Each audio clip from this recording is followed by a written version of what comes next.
Olá, sejam todos bem-vindos a mais um episódio do Talk Med. Eu sou Amanda Asa, acadêmica de medicina daqui da Universidade Selma, e hoje eu estou aqui novamente, mas desta vez representando a Liga Acadêmica de Cirurgia do Aparelho Digestivo, na qual eu sou a atual presidente, e a gente sempre vem trazendo os assuntos que vocês pedem pra gente trazer, e a gente sempre faz esse bate-papo super descontraído, descolado, e hoje a gente está aqui para responder aquela sua dúvida que você tem sobre o seu corpo, sobre a sua saúde e também sobre as doenças que estão relacionadas à obesidade e também o tratamento delas. Exatamente, pessoal. Eu sou a Juliana Lacerda, sou acadêmica do 6º período do curso de Medicina da Universidade Selma. E hoje eu estou aqui representando a LACPRO, que é a Liga de Coloproctologia, em que eu fui presidente nos anos de 2022 e 2023.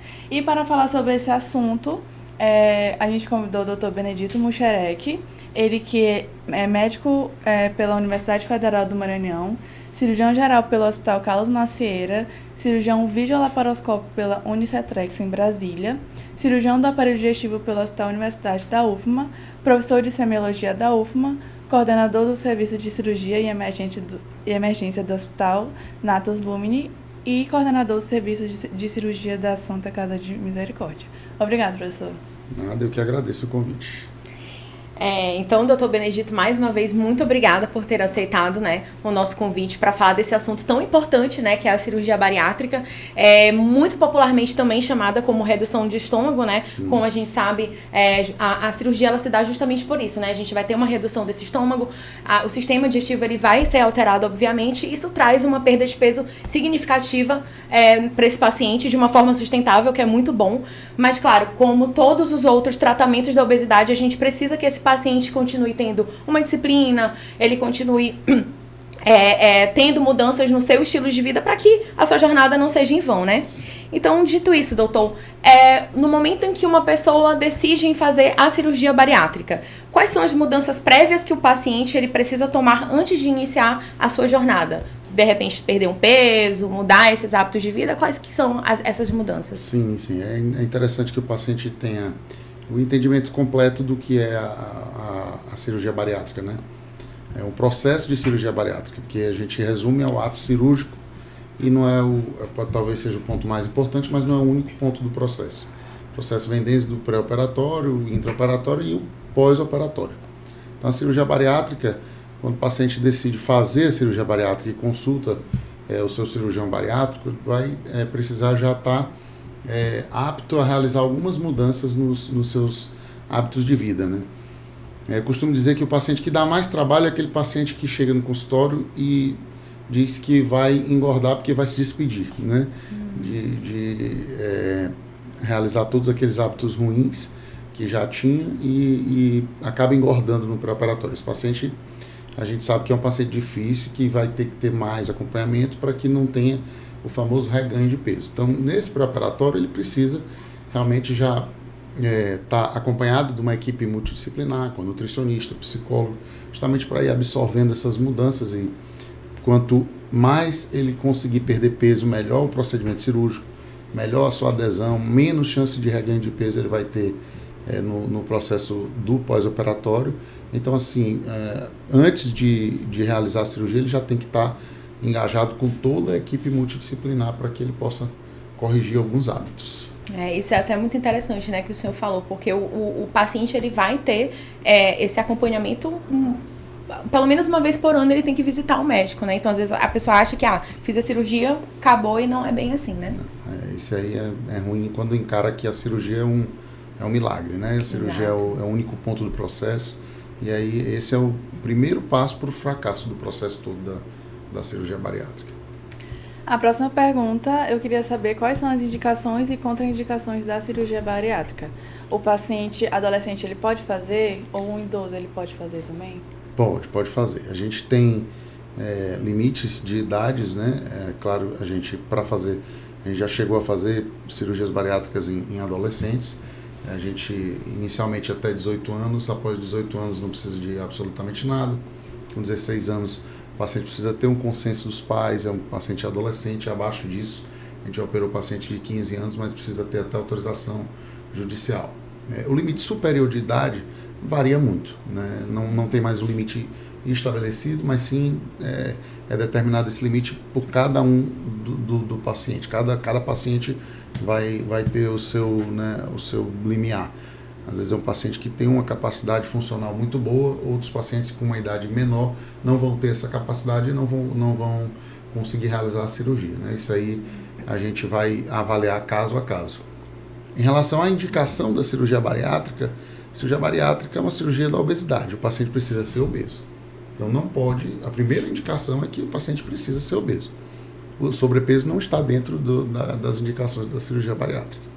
Então a obesidade grau 2, que a gente chama que o paciente tem o IMC acima de 35, então acima de 30, o IMC é o índice de massa corporal, que é um númerozinho que a gente chega dividindo o peso pela altura ao quadrado, o peso pela altura 2 vezes. Então, à medida que nas faixas desse IMC, a gente vai classificar o paciente em sobrepeso, obesidade grau 1, grau 2, grau 3 ou obesidade mórbida.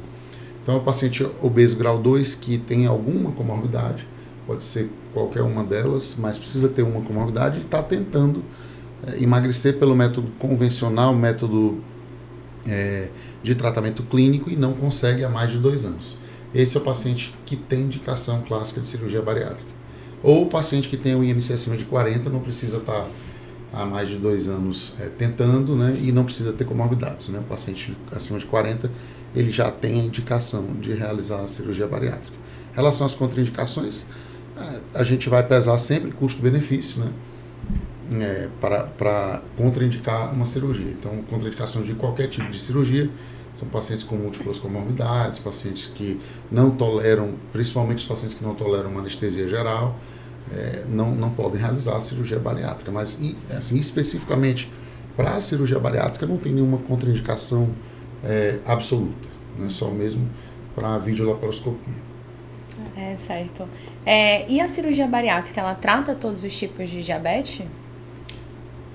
Ela melhora todos os tipos de diabetes, né? Mas a gente já consegue, às vezes, até falar em cura do diabetes tipo 2, né?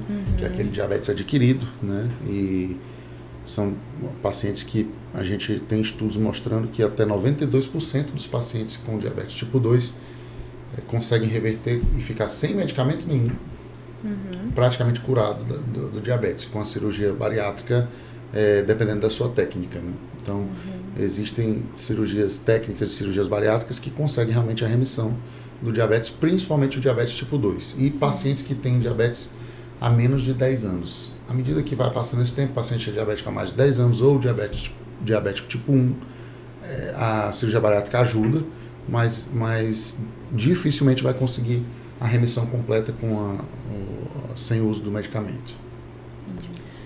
Já que você estava falando sobre as técnicas cirúrgicas, né? Fala um pouco pra gente quais são as principais técnicas da cirurgia bariátrica.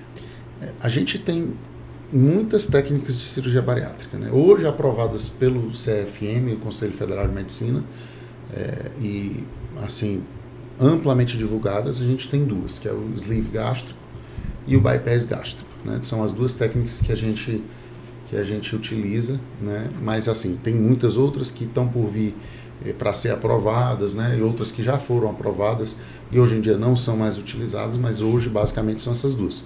O sleeve gástrico, que é basicamente uma manipulação do estômago, tirando só um pedaço do estômago, havendo uma redução e causando uma alteração no formato do estômago, retirando ali aquela porção onde o estômago produz o hormônio do apetite, que é o hormônio da grelina, e modificando esse formato. O bypass não. O bypass, além de deixar um estômago menor, isolar uma parte do estômago, ele faz um desvio no intestino. Faz com que o alimento pule uma parte. É uma ponte. Do inglês bypass é justamente isso. É uma ponte até o alimento passar e conseguir chegar num nível de intestino já mais distante, sem essa absorção. E após quanto tempo de cirurgia o paciente pode retornar aos exercícios físicos? Hoje, a cirurgia bariátrica, ela evoluiu muito na sua técnica, né, nas suas complicações. Hoje em dia a gente sabe que a bariátrica é muito, muito segura e realizada por meios minimamente invasivos, que são a videolaparoscopia e a robótica, né? Então são cirurgias, aquelas cirurgias que são os furinhos, né? Pelo robô ou por vídeo, né? Que popularmente é conhecida como laser. Então, a gente tem uma recuperação muito boa. Normalmente, no primeiro dia que realiza a cirurgia, a gente já libera uma alimentação líquida, o paciente já está caminhando. Quando sai do hospital no dia seguinte, assim, de via de regra, faz num dia, sai no outro do hospital. Então já está apto a fazer todas as atividades habituais, claro, sem exercícios físicos, mas aí com 15 dias mais ou menos a gente vai liberando uma atividade aeróbica mais leve, né, uma caminhada, alguma coisa menos extenuante. E com 30 dias a gente libera até para academia, fazer atividade física mais pesada. Então hoje em dia esse tempo ficou bem reduzido. Falando sobre o vídeo e a cirurgia robótica, quais são as vantagens e desvantagens de cada técnica? Assim, a cirurgia robótica, ela tem várias vantagens em relação à videolaparoscopia. Tem vantagens e desvantagens, né?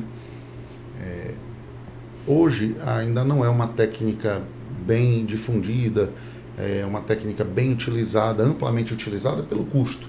A gente sabe que o robô tem um custo muito alto, mas assim, os movimentos são mais precisos, o cirurgião trabalha mais confortavelmente sentado, o paciente tem menos dor no pós-operatório, a manipulação é praticamente dentro do abdômen, não é aquela alavanca feita pelas pinças da videolaparoscopia. Os movimentos são bem mais minuciosos, então a cirurgia robótica ela é superior à cirurgia por vídeo, mas no que diz respeito à bariátrica, os estudos não conseguem mostrar benefícios a longo prazo de uma técnica para outra.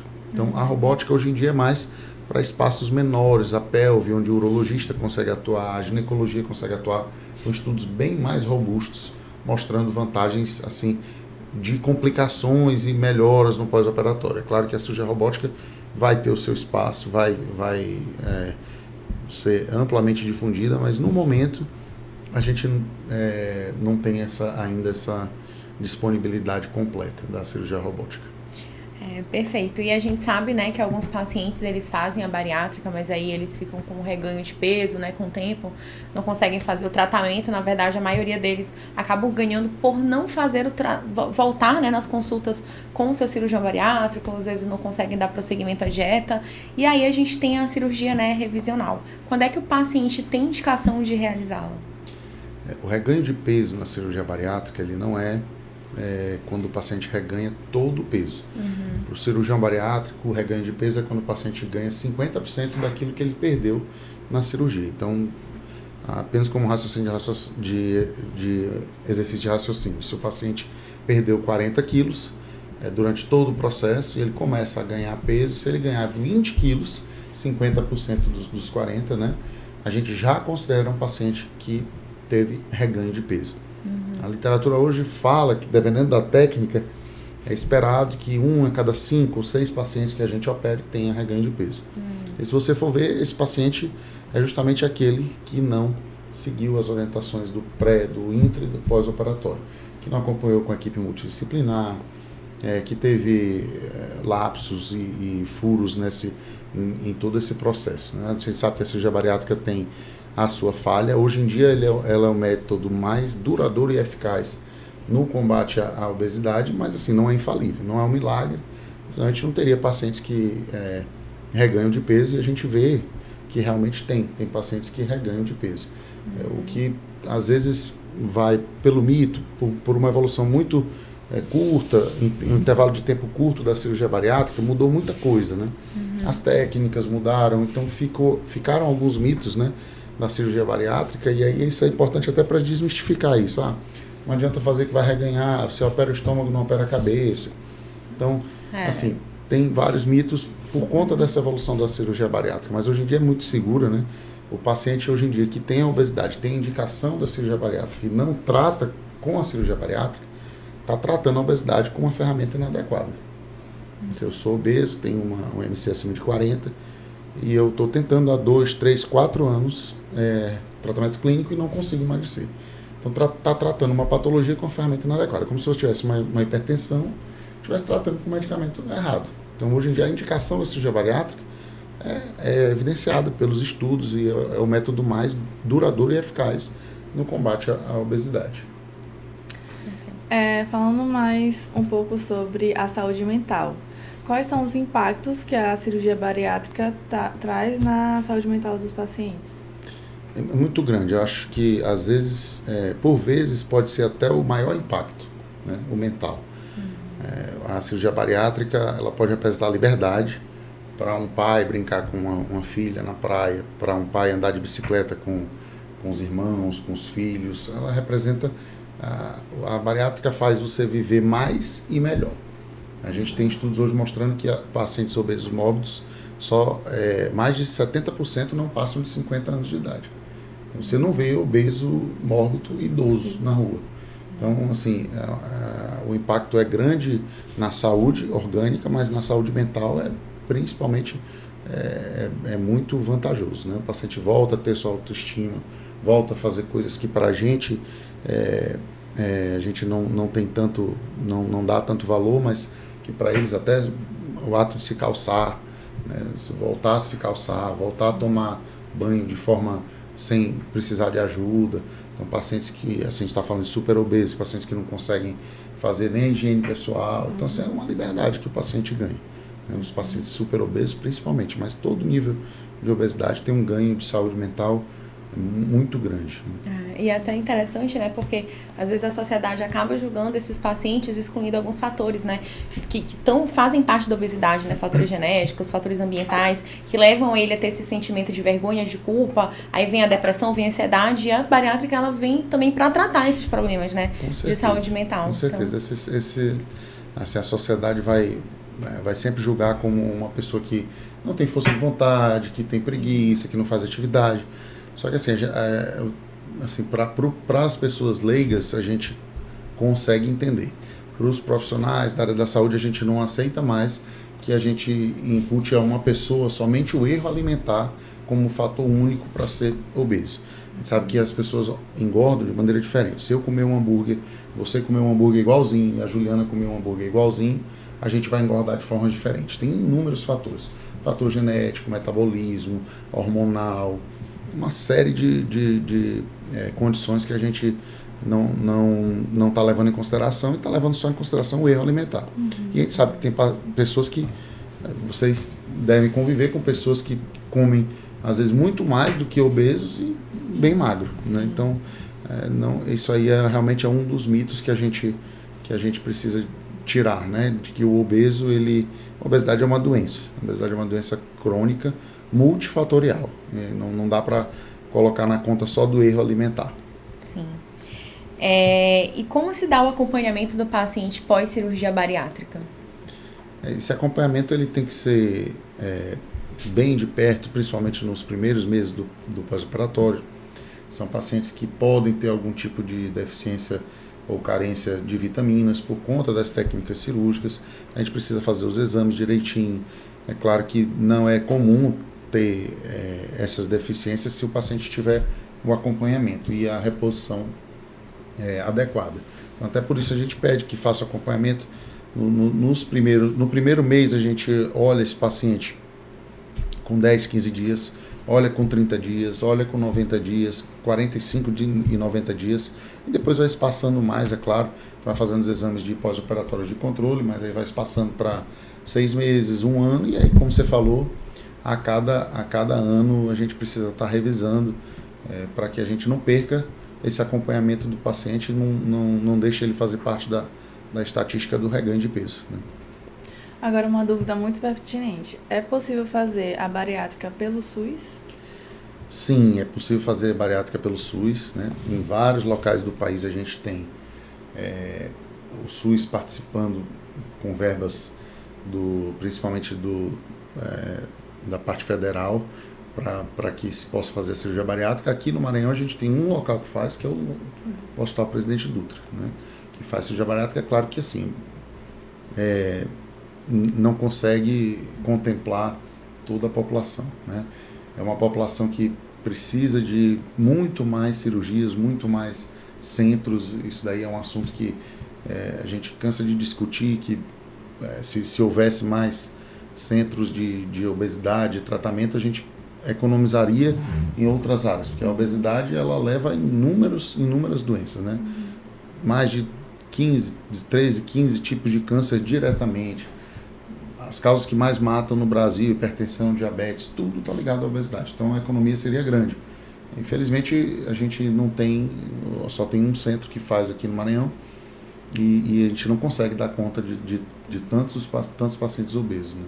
Inclusive, até um tempo atrás, só aqui no Maranhão, 105 mil pessoas eram aptas à cirurgia bariátrica. Então, assim, é um número muito grande para apenas um hospital e poucos profissionais, né? Para dar conta de todo mundo. E esse número tende a crescer, né? Hoje em dia a gente tem o que a gente chama de lar obesogênico, né? Todas as facilidades e comodismos que a gente tem hoje favorecem a obesidade, né?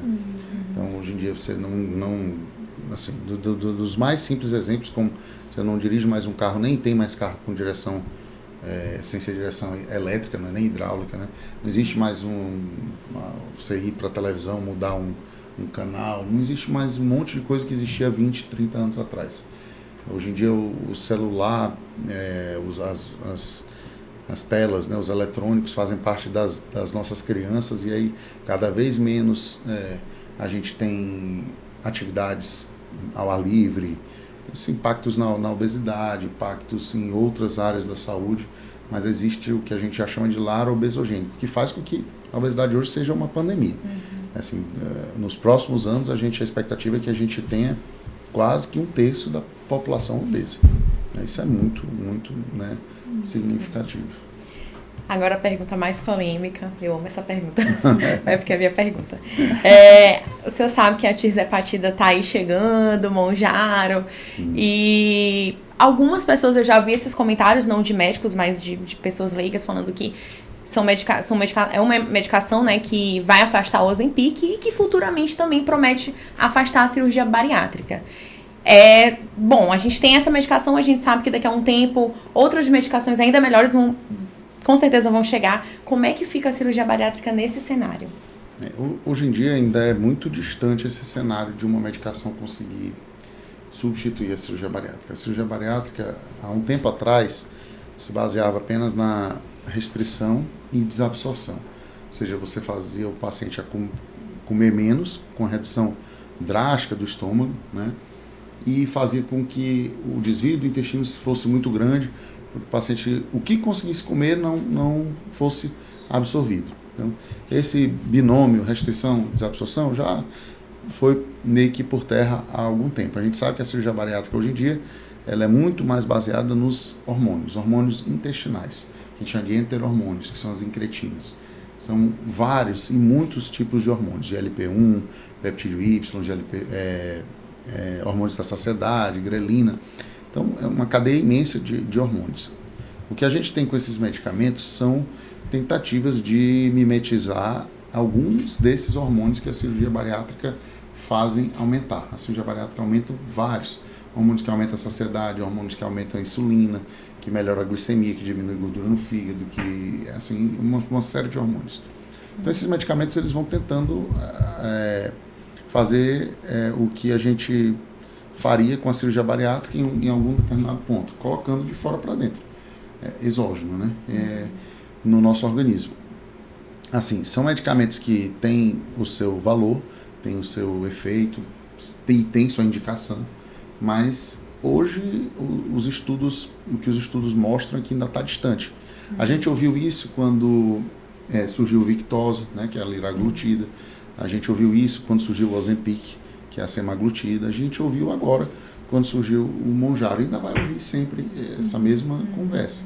Assim, vão ter medicamentos cada vez melhores, claro, e assim, se for futuramente equivalente à cirurgia bariátrica, é claro que ninguém vai querer se submeter a uma cirurgia para realizar o tratamento da obesidade. Mas a gente sabe que hoje em dia o medicamento é utilizado de forma consciente para pacientes que não têm indicação de cirurgia bariátrica, principalmente.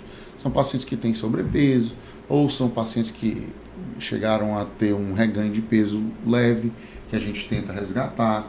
Então não é um concorrente, é um aliado do cirurgião bariátrico, pelo contrário, esses medicamentos, né? Então, hoje em dia não é uma concorrência, mais um aliado mesmo para alguns tipos de paciente que não tem a indicação da cirurgia bariátrica. Os que têm indicação de cirurgia bariátrica, a gente sabe, por meio dos estudos, que não há outro método tão eficaz e tão duradouro, principalmente a durabilidade, né, da cirurgia bariátrica.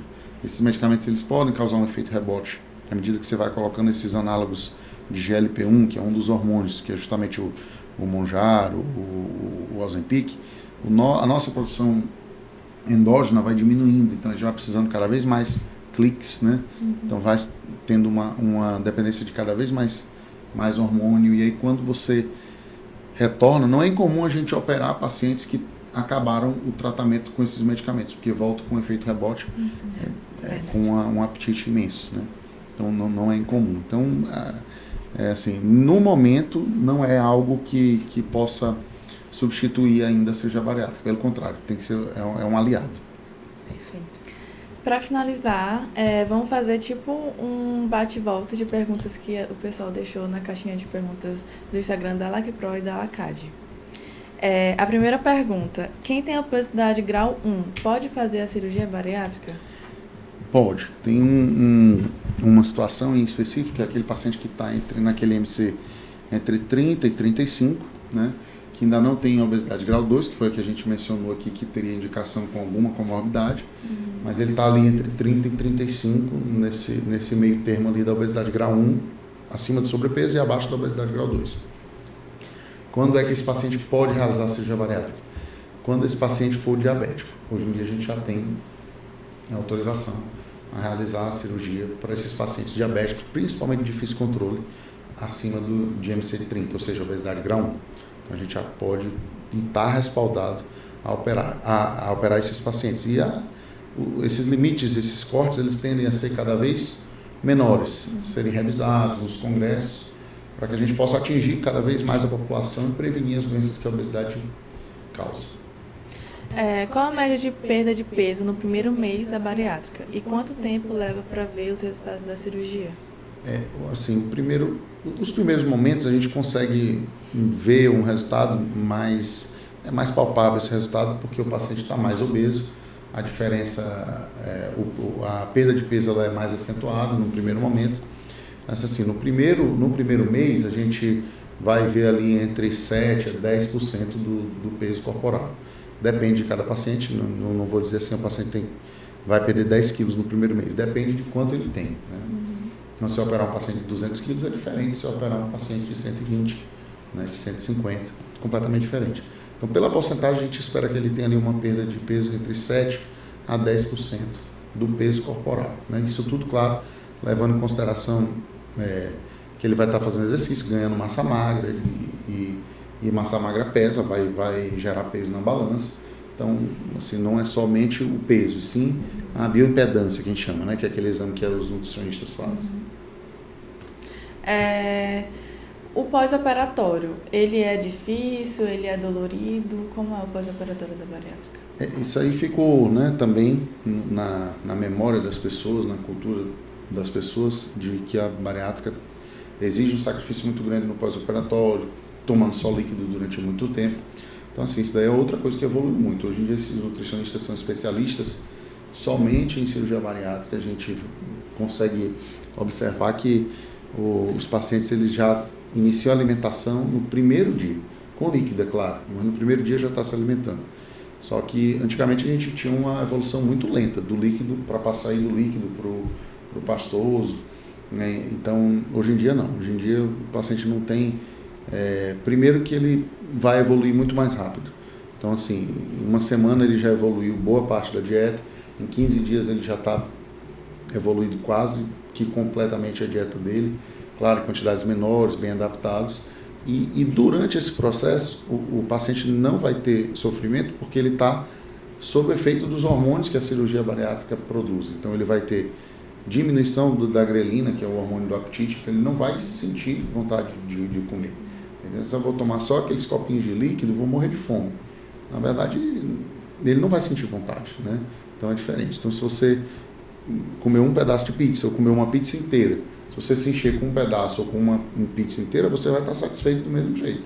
Então, antes você estaria satisfeito com uma quantidade maior, agora com uma quantidade menor. Então é muito suportável esse processo de pós-operatório e nem um pouco dolorido mais, como era antigamente. Em questão da dilatação do estômago após a bariátrica, ele tem essa possibilidade de dilatar? Como é que fica? Não, assim, normalmente ele não dilata, como as pessoas costumam falar. No começo da cirurgia bariátrica, a gente, como eu já expliquei, a gente se ligava, se importava muito com o tamanho do estômago. E nas primeiras cirurgias bariátricas, a gente colocava até um anel de silicone no estômago para evitar que ele dilatasse, né? Então isso aí também é uma coisa que ficou lá para trás, né, da cirurgia bariátrica. A gente não coloca mais anel, não deixa o estômago tão pequeno como deixava antigamente. O paciente hoje em dia, justamente para ele ter essa condição de poder se alimentar o mais próximo do normal possível. E a gente sabe que não tem essa dilatação para um estômago. É claro que ele pode dilatar um pouco, ganhar um volume, até porque vai diminuir o edema do pós-operatório, claro que vai aumentar um pouco, e aí depois ele vai comendo cada vez mais e vai dilatar um pouco, mas não volta ao tamanho normal. Isso também é outro mito da cirurgia bariátrica. Certo, então quanta coisa a gente aprendeu hoje aqui, né? Eu aprendi bastante. E esse foi o nosso episódio do dia, cirurgia bariátrica, o peso da mudança. Eu vou pedir para que vocês assistam nosso episódio lá no YouTube, vocês podem se inscrever, curtir, comentar, compartilhar com os amigos, com os familiares de vocês, se inscrever também no canal e ativar as notificações, porque a gente ainda vai postar muitos episódios, né, interessantes. E se você quiser seguir a gente no Instagram, você pode seguir pelo @talkmed_, seguir as ligas também, @lacpro.selma e @lacatselma. Inclusive, muitas pessoas me perguntaram, né, sobre o processo seletivo. A gente vai abrir em agosto, então fica ligado lá, que a gente vai postar o edital na primeira semana. Provavelmente a prova vai ser no final de agosto. Então, doutor, mais uma vez, muitíssimo obrigada, né, por todo esse conhecimento, né? Foi uma noite que a gente com certeza aprendeu bastante. Eu que agradeço o convite e estou sempre à disposição. Obrigada. É isso, obrigada, gente. Tá, antes de eu terminar, fazer a despedida. É isso, gente. Ah, tá? pera, não entendi. Eu posso fazer porque eu não falei no final. Pode. Como, é pra falar o quê? É isso, gente. É isso, gente. Até o próximo episódio. Eu uma despedida. Vai lá. Não, calma, mas fala mais, só isso. Isso foi só um guia pra você. Não, mas fala aí, pode falar que eu repito. Então, gente, é isso. Obrigado por estarem aqui até agora com a gente e nos vemos em um próximo episódio. Tá. Ou um próximo momento. Tá, no próximo episódio. Pode? É isso, gente. Espero que vocês tenham gostado, que vocês tenham assistido até aqui e aguardo vocês no próximo episódio.